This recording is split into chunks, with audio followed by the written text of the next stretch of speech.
Hey guys, let's talk about tonight's episode of Scandal, and Jake is alive. I don't know, guys. I really thought that they were going to kill him off after last week's episode, and I kind of would have been okay with that because I feel like Jake has run his course on the show. I'm really over the three-way love triangle between Jake, Fitz, and Olivia, and I think had Rowan successfully taken him out in last week's episode, that would have been a real game changer just in terms of how they would have moved forwards and just really once again cementing Rowan as command, as this threat that you can't take him lightly. We all know that Russell is working for B613, and he goes to Rowan and he believes that Jake is dead, which is silly to me. So he moves him from the floor, he puts him on the table, and he doesn't wait till he's completely dead before he leaves or whatever. So, that just didn't ring true to me, that he would leave him and not know that he was really dead. And of course, Rowan's like, well, no, he's not dead, because if he was, my daughter would be like basically railing me up on the phone right now. And since she's not, and since I haven't got a phone call from her, he's pretty much alive and you're a waste of space. So, he sends him back to go finish off the job. And, Russell tries to track down Olivia, and he gets a call he gets her on the phone. He tries to track her with the phone, but he's unsuccessful. I'm like, really? That's all you did, like, to try to get her? That is all he did. So he goes back to Rowan. Rowan shoots him in the arm, and he's like, yeah, well, maybe she'll listen to you now. So this is sort of his way of making it seem like Rowan is going after another person that Olivia cares about, and they take him to this, I wouldn't call it a safe house. I'd call it more of an abandoned room that they're doing this emergency surgery on Jake. And there's this Russian dude, and he's trying to save Jake's life. And in order for him to do that, he basically tasks Olivia and Fitz to go and try to get this ex-KGB operative out of the business, or not, I don't want to say get her out of the business, but trying to prevent her from having to do another job for the KGB. And of course, this leads us on a couple of scenes where, Olivia and Huck try to track down who her handler is. And once they do, Olivia threatens all hell with him. And he's like, I'm not afraid of some woman and her her little minion over here. When he basically knows what it's like to live and be threatened by death in Russia. So he's like, I'm not scared of you, Olivia. And then she offers him, basically not her father's phone, but the phone to, whose phone did she take? I think it was, no, I can't remember whose phone it was, but it had Rowan's number in it.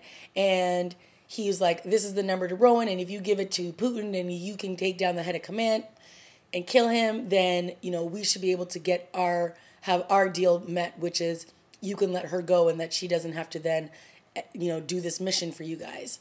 So, of course, Russell is listening in on this entire conversation when Olivia tells the rest of her group that she gave this phone to the handler, and that they want them to kill Rowan. So, of course, Rowan ends up killing the Russian, the daughter, the son, like her grandkids. Terrible. All shot in the head, just a bad scene. And Olivia walks in on it, and she's basically like, look, guys, abort.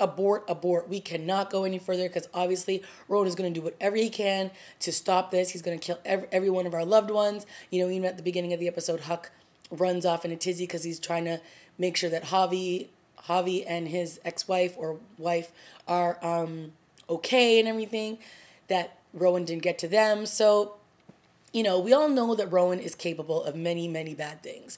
And Olivia is just like, yeah, guys, we cannot go forward with this. So they stop the mission, and, they end up taking Jake to a hospital. Now, I don't know. I'm kind of disappointed that they didn't just kill off Jake. Really, I am. I mean, I like him. I like his character, but I feel like that would have been a nice ending to his journey on the show, but they want him to live another day. Fine, fair enough.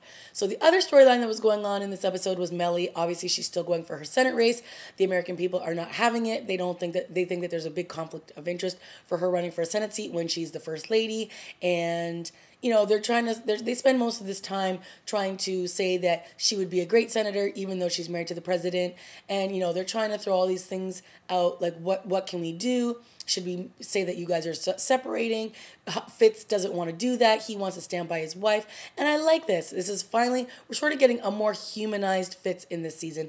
They've really downplayed him, like, just what he's doing as a president. Like, we haven't really been focusing on Fitz, the president, and more on Mellie running for Senate this season. And, we're definitely seeing a softer side of Fitz.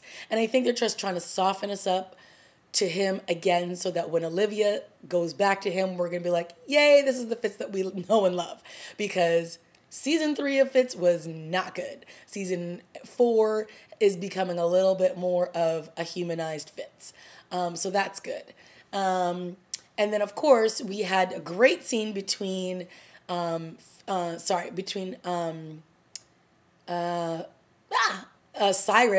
and, of course, the ex vice president and Sally Langston. And that was a great little debate that they had when he went on her talk show. And, of course, she's, she just reminds me of, like, the Sarah Palin, the woman who was running for vice president, and then she was an epic fail, and then she, was on the news, like, or not the news, but she got her own show, and she's just like this big personality, and she just talks all kinds of nonsense, but she has a huge audience. And so when Cyrus went on her show to try to give support to Mellie running for senator, those two got into a nice little tango between the two of them, and I thought that was great. And they had a lot of back and forth, and then she's even like, look at your eyes, Cyrus, I can tell that you want to run for senator.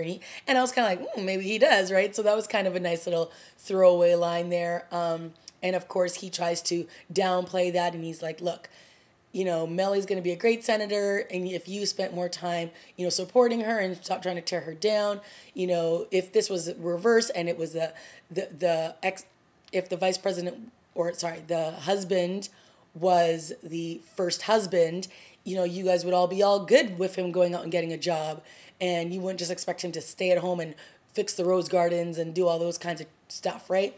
So double standard completely. So yeah, the side storyline wasn't terribly engaging in this week's episode, but of course it's always good to see Cyrus and Mellie in scenes because they just always kill it. So of course, like I said, we saw Command basically commanding his way through this episode when it came to Russell, and he even shoots him in the arm in like a restaurant. Like, I don't even know where they were. It looked like they were at some private club or something, and he just like arm. Ridiculous. This show sometimes goes to these lengths that you're just like, this is just ludicrous. But it was nice to see Charlie and Quinn and Huck, and I love that when Olivia's basically like, look, we got to shut this down.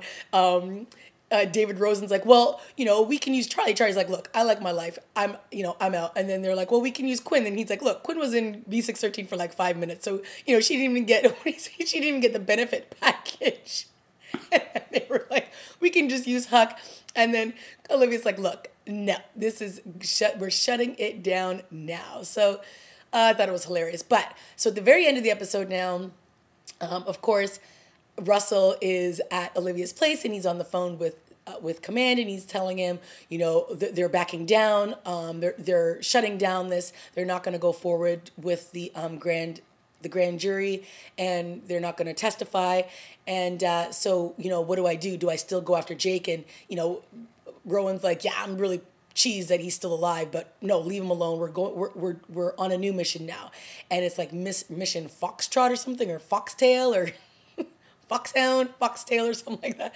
So yes, there's now a new mission. Obviously, we've got, I think, 3 episodes left, so this is obviously going to carry us to the end and possibly into season 5. But it looks like they've got a new word. It's no longer, there was obviously, when there was the rigging of the election, we had all those kinds of talks. And when there was the stuff about the plane, there was all that. So this sounds like Foxtail, Foxtrot, or whatever it is going to be that new storyline that takes us into next season, I'm assuming. So, of course, we see Russell with his shirt off and laying on the bed, and they're playing my Otis Redding, and it's like, I'm still loving you. And I'm like, oh, baby, sing that song because I love it. And Olivia's like in her little negligee, and she gets on top of him, and his little abs are just bulging out of his chest. And I'm like, oh, honey, he is so cute. And he's got his little bandage on his arm, and she's all on top of him. She's like, look, I know, like, things have been crazy, and I'm really sorry about that. He's like, yeah, things have been crazy. And she gets on top of him, and she's all like, just close your eyes. And as soon as she said close your eyes, I was like, the jig is up, buddy. She knows. And he was like, he closes his eyes, and she's like, yeah, I just picture you or me rubbing my hands, or you rubbing your hands all over me. And then he opens up his eyes, and boom, she's got a gun on his forehead, and she's like, yeah, I knew something was up. How did my dad know about the Russians? And she's like, obviously you're working for B613. And he's like, Alex. And she's all like, tell me everything you know. And she's like, this is gonna hurt. And he's like, Alex. She's like, it's Olivia. And she's like, and this is gonna hurt. I was like, boom. So I like how it ended. I mean, obviously it was very predictable, but I'm not mad at that ending. I kind of liked it. And, he's got like this look on his face like he's fighting back. I'm like, clearly he could just like toss her in 2 seconds. Like we saw how he threw down with Jake, but I'm sure he's not going to try to harm Olivia because that would not be very happy, or Commander would not be very happy with that. I also like the scene when they bring Russell to the, wherever they are in that warehouse, and they both like slowly look over and they open their eyes and they both see each other, and Jake is like, what the hell? Like, this is the man who just shanked me 7 times last episode, or yesterday, I should say. And basically he's sitting now laying across from me. So I like that moment. And then, he gets up and he tries to stab him in the chest, and he wakes up, or he gets out of the wrist support or whatever.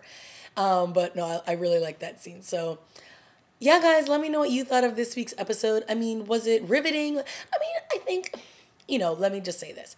I have loved Scandal since the very beginning. When nobody was watching this show, nobody was writing reviews about this show, I was all in with this show. And the first 2-3 seasons were just like, wow, bang, bang, bang, bang. I mean, season 3 got a little crazy, but it was just one of those shows that was sort of on the edge of your seat. You didn't know what was going to happen. There was a twist and a turn and a da-da-da-da every 2 seconds. This season, they've calmed it down a little bit. They scaled it back. They've gotten a little bit more to the heart of the characters, and less about just the twists and the turns and the plots and this and that and that. So I like that. But so I think we've gotten away from the shock and awe in every single episode. So I think sometimes that can feel like the show's a little bit boring, but I personally am still engaged throughout the entire hour. And I think that, for us to expect a show to be on its game. I mean, yes, there are shows that are successful with that. Like for me, Breaking Bad was like that. The Wire was like that. Well, except for season 2 of The Wire. Let's not get it twisted. But not every show can be just like on the top of its game season after season after season. And I think that, the show has sort of tried to turn itself back a little bit from the craziness. Yes, we are going down this road of B613 again, which can kind of slow down the dynamic of the show. But, I think they just need to wrap this B613 stuff up because it gets to be a little tiresome. And I mean, I love me some Rowan, but sometimes his speeches are just too much. With that being said, I still enjoyed this episode. I'm always interested to see what's going to happen every single week. And, sometimes the show is predictable, sometimes it's not. And that's what I still love about it. Okay, guys, let me know what you thought of this week's episode. Leave a comment, like, and subscribe. And I will see you in next week.